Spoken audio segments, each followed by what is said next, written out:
여러분 안녕하세요. 제가 오늘은 저의 5월 생활 1년을 총망라해보는 시간을 가져보려고 이렇게 카메라를 켰습니다. 제가 뭘 느꼈고 배웠고 어땠는지를 자세히 얘기해드리고 싶어서 이런 시간을 가져보려고 하는데, 제가 한국을 갔다 와서 그랬는지 아니면 새로운 비자를 받아서 그랬는지 모르겠는데 오자마자 약간 기분이 좀 울적했어요. 작년에 왔을 때와는 다르게 좀 뭐랄까 그렇게 기쁘고 기대되는 마음이 안 들었어요. 이와 관련된 주제는 영어로 말해보고 싶어서 영어 공부한다는 마음으로 영어로 말을 해드리려고 하는데, 일단은 제가 몬트리올 공항에서 비자를 다시 받았어요. 공항에서 비자를 새로 받으시는 게 더 수월하다고 들었거든요. 비자를 받는 방법은 보더랑 공항에서 이렇게 가능하신데, 보더는 가도 돌아가라 해서 다른 날 다시 가던가, 아니면은 뭐 비자 기간에 맞춰서 주지 않는다던가, 뭐 2년을 맞춰서 주지 않는다던가, 뭐 이런 식의 문제가 있어서 까다로운 심사관을 만나면. 근데 제 경험상도 그렇고 공항에서 받는 게 굉장히 쉬웠어요. 혹시 몰라가지고 보험을 제 차례 직전에 가입을 했거든요, 핸드폰으로. 그래서 그 핸드폰으로 보여줬어요. 가입을 했다고 물어봐가지고. 사실 안 가입하려고 했거든요. 진짜 혹시 몰라서 했는데 그걸 꼭 물어보더라고요. 그래서 보험만 잘 드시면 공항에서 문제 없이 받으실 수 있다고 말씀을 드리고 싶었어요. 그래서 혹시나 가능하신 분들은 미국이나 가까운 나라로 여행을 갔다 오시면서 공항에서 비자를 다시 받으시는 거를 추천드린다고 얘기를 하고 싶었고요. 그리고 아까 말했던 그 주제는 영어로 제가 얘기를 하고, 다른 주제는 다 한국말로 얘기를 하겠습니다. I recently renewed my visa. I didn't know I could stay longer than 1 year. The government changed the rule of the visa for Koreans. So I got 2 years now. I felt like, what am I gonna do? For the 1 year, it was okay with the part-time jobs because I could arrange my shift, my plan if I want to go to travel somewhere. And I traveled a lot last year. But these days I'm thinking like, should I get an actual job, like a full-time job? It's like a pressure. Like I need to do something special. I need to make my life better. I need to build my career. I don't know, I'm doing great. And also these days, like, job market is so brutal. So my friends were looking for a job past few months. They are Canadian. They are struggling with getting a job these days so hard. Like, they're smart, they're enough to get a good job, and they majored what they want. They applied what they majored, but they still can't get a job. If I'm lucky enough, then I could get a job, but like I'm not that confident. And also at some point I want to do modeling as well. If they want to work with me and the shooting is gonna be on weekdays, I need to be there on weekdays. But if I'm gonna work as a full-time, I can't do modeling. I've been applying for some agencies. I've heard back from only one agency, and I asked my photographer friend. My friend used to work with them, but she hasn't got any jobs from them. And the others, I haven't heard back any. And also, I'm not tall at all. I'm short. I'm still thinking, what am I gonna do in Canada for 2 more years? Yeah. 네, 여기까지 영어로 얘기를 해봤는데, 2년 동안 과연 내가 어떻게 해야 좀 의미있게 이 월을 할 수 있을까란 생각이 너무 많이 들어가지고 좀 현타가 왔었어요. 그래도 캐나다에 와서 영어가 많이 늘었다고 생각을 해요. 근데 물론 영어가 잘 될 때도 있고 안 될 때도 있어요. 이게 제 첫 번째 언어가 아니다 보니까 언제는 되게 잘 되고 언제는 되게 안 되고 이래요. 그게 왜 그러냐면, 공부를 꾸준히 안 하면 또 사실 잘 안 나올 때가 있거든요. 근데 공부를 진짜 꾸준히만 하시면 계속 늘 수 있는데, 그냥 가진 그걸로만 때우려고 하면은 이 날을 많이 타는 것 같아요. 제 영어가 잘 될 때는 잘하는 척 할 때다.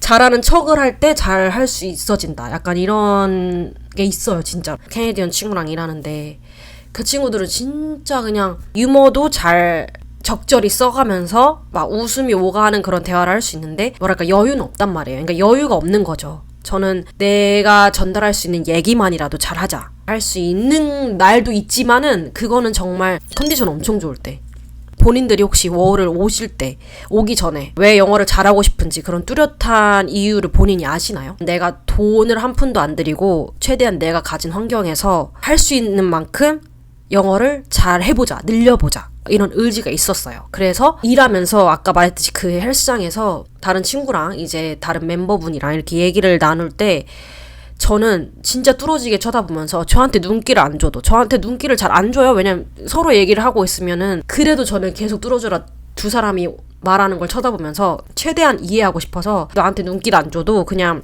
계속 쳐다보면서 최대한 이해하려고 노력을 하고, 그리고 친구는 어떤 식으로 반응을 하는지 저도 그런 거를 배울 수가 있었어요. 근데 저도 사실 캐나다에서 공부를 할 수 있으면, 내가 대학교를 간다든지 컬리지를 갈 수 있는 환경이면 정말 좋겠다 싶긴 해요. 그게 안 되잖아요. 어쨌든 내 환경에서 지금은. 그러면은 그냥 부러워하되 하면 되지, 내가 할 수 있는 환경에서 하면 된다, 이런 멘탈을 계속 가지려고 해요. 옛날 같았으면은 이런 생각 못 했을 거거든요. 왜냐면 저는 옛날에는 진짜 눈물이 많고 단단한 사람이 아니었어가지고 잘 무너지는 사람이었는데, 혼자 외국에 나와서 살다 보니까 또 나이도 먹으니까 그런 멘탈도 가지게 되고 조금 제 본성 자체가 단단해지는 그런 느낌이에요. 해외에서 나와서 살다 보면 약간 희진적 사고로 좀 그냥 모든 걸 헤쳐나가게 되는, 짜증만 많아져가지고 제가 초반에 이 헬스장에 출근을 하면 진짜 막 자다 일어나서 바로 일을 하는 거거든요. 왜냐면 새벽 4시에 일어나야 돼요. 새벽 4시에 일어나서 그냥 준비하고 바로 가는 거예요. 그럼 바로 가자마자 영어를 써야 된단 말이에요. 근데 처음에는 이게 너무 긴장되고 잘할 수 있어, 잘할 수 있어 맨날 이러면서 갔단 말이에요. 요즘은 그냥 사실 뭐 아무 생각 없이 그냥, 그리고 이제는 이런 말을 못해요. I'm so nervous when I speak English. 초반에는 했죠. 저도 초반에는 그런 식으로 얘기를 하긴 했는데 이제는 막 나 영어 못해 이렇게 말을 할 수 없는 상황, 이제 그런 상태는 아니니까 내가 봐도. 그러고 초반에는 여러분들도 그렇게 얘기를 하셔도 되지만 굳이 내가 못한다고 얘기할 필요는 없는 것 같아요. 그냥 이 정도가 딱 좋은 것 같아요. 만약에 이렇게 얘기를 하다가 막 말이 잘 안 나와, 그러면 my bad, my English is not perfect, 그냥 이렇게 뭐 넘긴다거나, 못해도 잘하는 척. 약간 현타도 와요. 내가 어느 수준인지 아는데 자꾸 잘하려고 하는 내가 티를 내니까. 제가 유튜브 브이로그 편집하다 보면은 왜 저래? 약간 이런 생각할 때 있거든요. 네이티브 따라하려고 하는 그런 억양이 보이잖아요. 근데 어쩔 수 없어. 여기서 살고 있는데 그런 식으로 해야 외국인이 알아듣고, 안 따라할 필요가 없잖아요. 그래서 어쩔 수 없어요. 제가 꼴 보기 싫어도 잘하는 척 해야지.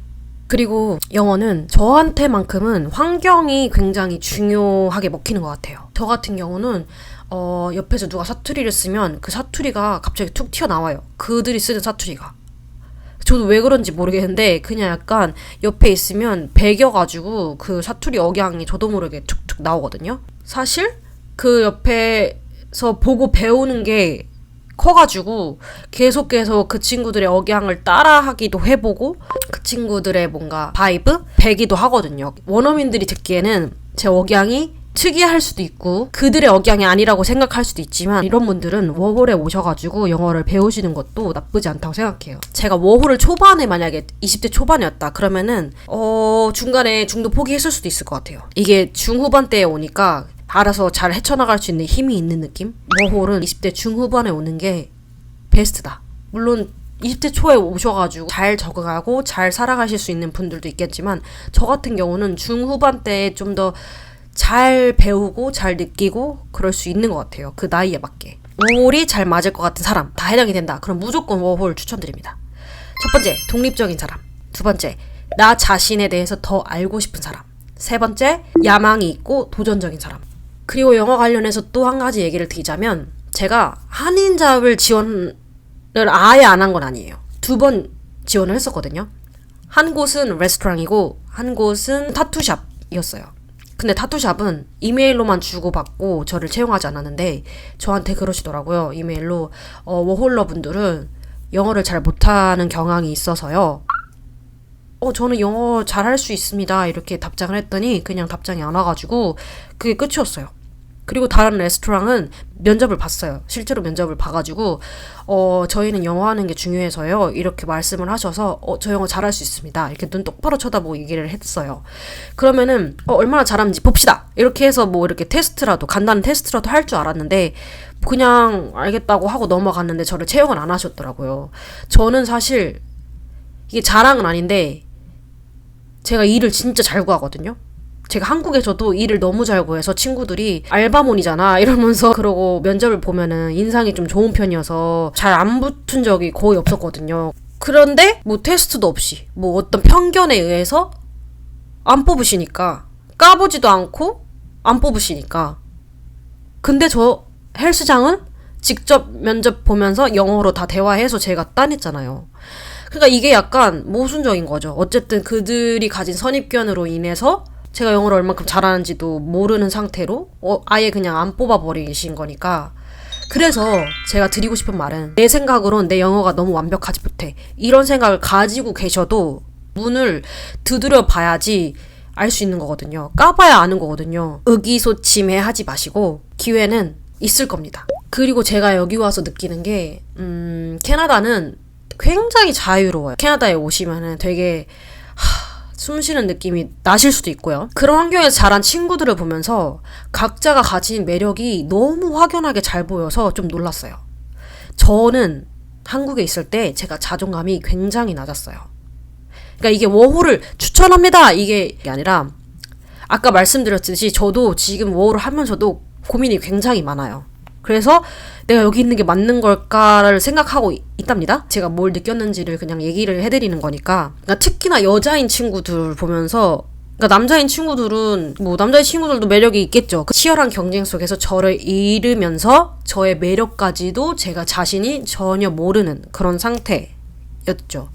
그래서 저의 매력이 뭔지도 모르니까 어떻게 뽐내야 되는지도 모르고 한국에 계신 분들, 저 같은 분들 꽤나 있으실 거예요. 여자분들 특히나. 여러 실패와 아니면 어떤 가스라이팅을 통해서 본인들이 가진 매력이 분명히 있기 때문에 제발 그거를 아셔야 된다고 얘기를 드리고 싶어요. 저도 몰랐어요. 저도 몰랐는데 이제야 사실 지금도 저를 알아가고 있는 상태거든요. 저를 알고 있는 과정 중에 있는 상태인데 이게 외적인 걸 얘기하는 게 아니에요. 그냥 본인들이 가진 매력이 다 있기 때문에 뭐 내가 모르고 산다 그러면은 그거를 알기 위해서 많은 경험을 해보시라고. 그리고 마지막으로 여러분들이 가장 궁금해하실 데이팅 관련해서도 얘기를 해보려고 합니다. 저도 데이팅 앱을 사용을 해봤고요.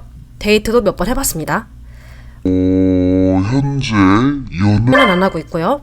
연애다운 연애를 하지 못했습니다. 아직까지 이 캐나다에서. 그리고 제가 국제 커플로 사실 유튜브를 시작을 했어요. 그때부터 지금까지 저를 구독하시는 분들은 아실 텐데 이제 헤어지게 되어서 그 영상을 다 삭제하고 워홀을 오면서 다시 유튜브를 시작을 했어요. 그래서 저는 어쨌든 이런 국제적인 연애를 안 해본 상태는 아니고요.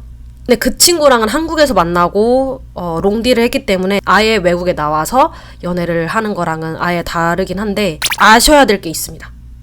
여기는 그러니까 스몰톡이 당연한 거잖아요. 나한테 말을 걸었고 막 웃으면서 친절해. 그러니까 우리가 약간 뭐지? 하고 심장이 떨릴 수는 있으나 그 붕사빠에 빠지시면 안 된다. 이 말을 드리고 싶은 거죠. 그러고 그런 사람이 잘 없습니다. 어떤 사람이냐? 아무리 그래도 우리가 언어적인 한계가 있잖아요.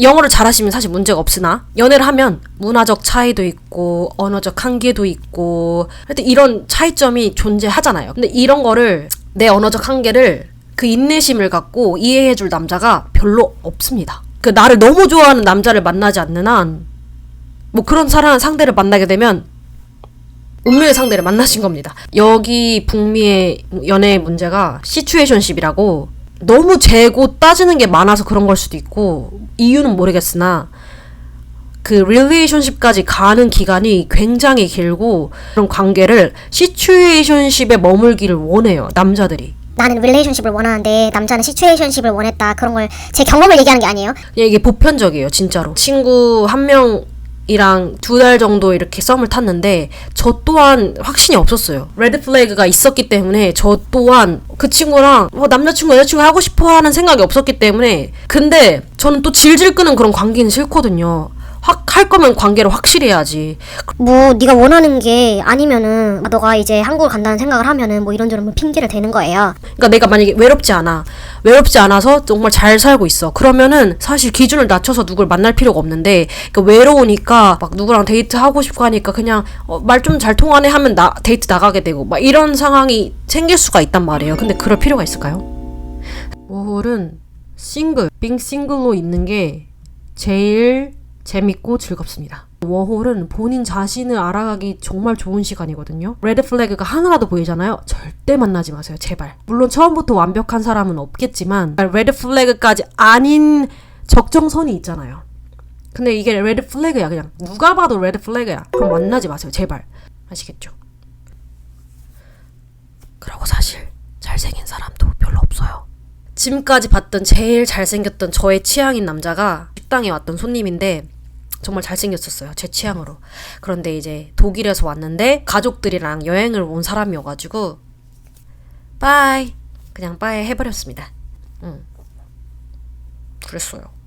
독립심도 키우고 인디펜던트한 여성으로 살기 좋은 게 바로 워홀이다 라고 얘기를 하고 싶었습니다. 네, 이렇게 해서 좀 많이 말이 길어졌는데 공유하고 싶었던 건 여기까지였습니다. 더 유익하고 재밌는 그런 워홀 저의 생활을 가져올 테니까요. 구독하면서 잘 지켜봐 주시면 감사하겠습니다. 그럼 여러분 또 만나요.